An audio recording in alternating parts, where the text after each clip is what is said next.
পদ্মা সেতু দেশের দক্ষিণাঞ্চলের চেহারা পাল্টে দিয়েছে। মেট্রো রেল বদলে দিয়েছে রাজধানী ঢাকার চিত্র। আওয়ামী লীগের সময় এমন সব মেগা প্রকল্প বাস্তবায়িত হয়েছে যেগুলো দেশের মানুষের জনজীবনে সরাসরি ইতিবাচক প্রভাব ফেলেছে। দেশের ইতিহাসের প্রথম পারমাণবিক বিদ্যুৎ কেন্দ্র আওয়ামী লীগের সময়ে হয়েছে। আওয়ামী লীগের সময় বাস্তবায়িত মেগা প্রকল্পগুলো সম্পর্কে বিস্তারিত জেনে নিন। আওয়ামী লীগ সরকারের সবচেয়ে বড় সাফল্যের নাম পদ্মা সেতু। ১৯৯৬ সালে ক্ষমতায় আসার পর যে প্রতিশ্রুতি দিয়েছিলেন শেখ হাসিনা তার বাস্তবায়ন শুরু হয় ২০০১ সালে এই সেতুর ভিত্তিপ্রস্তর উদ্বোধনের মধ্য দিয়ে। এরপর মাঝের কয়েক বছর দেশের ক্ষমতায় না থাকার কারণে এই সেতু নির্মাণের পরিকল্পনা ঝুলে যায়। ২০০৮ সালে দেশের ক্ষমতায় আসার পর আবার এই পদ্মা সেতুর কাজ শুরু হয়। ৩০,১৯৩ কোটি ৩৮,৭৬,০০০ টাকা ব্যয়ে নির্মিত হয় স্বপ্নের এই পদ্মা সেতু। এর মধ্য দিয়ে দক্ষিণাঞ্চলের ১৯টি জেলার রাজধানীর সঙ্গে যুক্ত হয়। এর মাধ্যমে সে অঞ্চলের যোগাযোগ ব্যবস্থায় অভূতপূর্ব পরিবর্তন ঘটে। ঢাকার সঙ্গে যোগাযোগ সহজ হওয়ায় ব্যবসা বাণিজ্য থেকে শুরু করে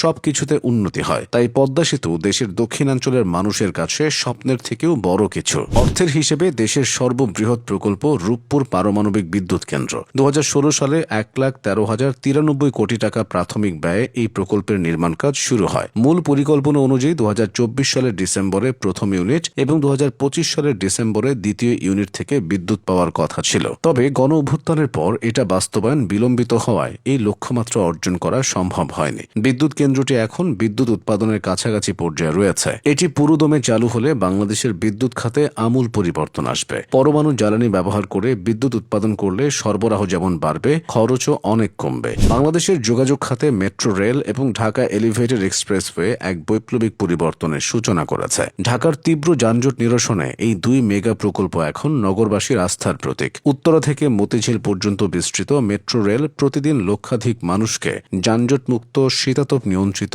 এবং দ্রুততম সময়ে গন্তব্যে পৌঁছানোর নিশ্চয়তা দিচ্ছে। অপরদিকে ঢাকা এলিভেটেড এক্সপ্রেসওয়ে রাজধানীর ওপর দিয়ে নির্বিঘ্নে যানবাহন চলাচলের পথ তৈরি করেছে। এই এক্সপ্রেসওয়ের ফলে বিমানবন্দর থেকে ফার্মগেট বা তেজগাঁও আসতে এখন মাত্র ২০ থেকে ২৫ মিনিট সময় লাগে, যা আগে ঘন্টার পর ঘন্টা যানজটে আটকে থাকত। এই দুটি প্রকল্প শুধু যাতায়াতের সময় বাঁচাচ্ছে না, বরং জ্বালানি সাশ্রয় এবং কর্মঘণ্টার অপচয় রোধ করে দেশের অর্থনীতিতে ইতিবাচক প্রভাব ফেলছে। বিশেষ করে নারী ও চাকরিজীবীদের জন্য মেট্রো রেল এখন যাতায়াতের সবচেয়ে নিরাপদ মাধ্যম। এই দুইটি যুগান্তকারী প্রকল্পও আওয়ামী লীগ সরকারের আমলেই হয়েছে। শুধু রাজধানীতে নয়, আওয়ামী লীগের সময় সারা দেশে যোগাযোগ খাতে বৈপ্লবিক উন্নয়ন হয়েছে। নদীমাতৃক বাংলাদেশে নিরবচ্ছিন্ন সড়ক ও রেল যোগাযোগ স্থাপনের জন্য বঙ্গবন্ধু যমুনা সেতু, তিস্তা সেতু, পায়রা সেতু, দ্বিতীয় কাঁচপুর সেতু, দ্বিতীয় মেঘনা, দ্বিতীয় গোমতী সেতু সহ শত শত সেতু, সড়ক, মহাসড়ক নির্মাণ, পুনর্নির্মাণ করা হয়েছে। চালু হয়েছে চট্টগ্রামের কর্ণফুলী নদীর তলদেশ দিয়ে নির্মিত বঙ্গবন্ধু টানেল।